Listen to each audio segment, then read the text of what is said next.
was the reluctant king, she was his decidedly reluctant bride, yet together they led the nation through World War II and enjoyed a fulfilled and happy married life which lasted nearly 30 years.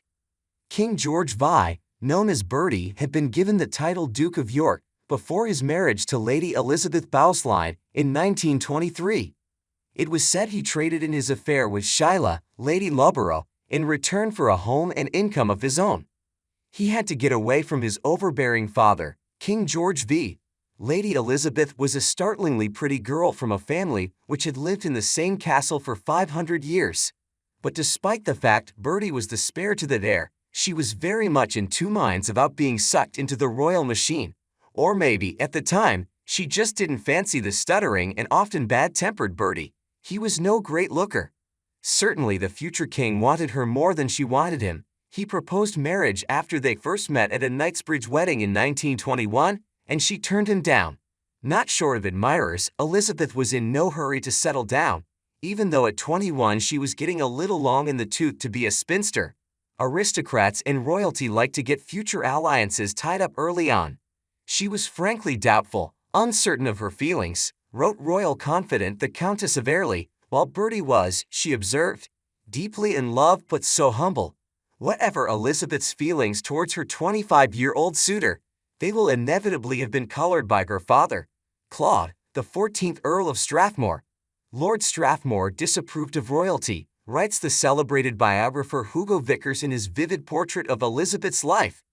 He thought Edward VI was too stout, and declared, "If there is one thing I have determined for my children, it's that they shall never have any post about the court."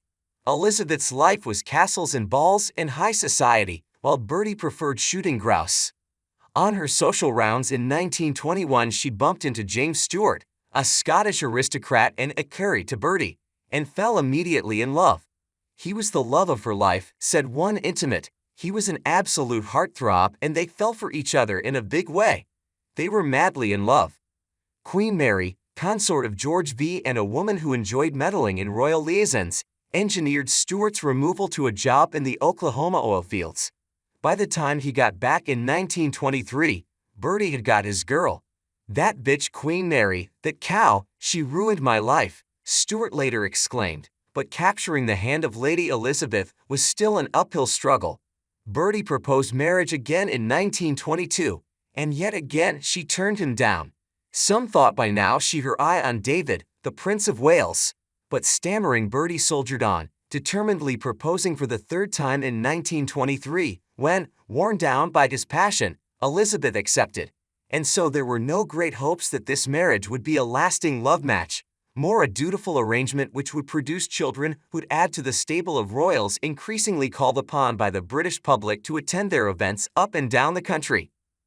The couple married on this day, 26 April, 1923. Up to the last moment, according to biographer Hugo Vickers, Elizabeth veered between feeling happy and daunted.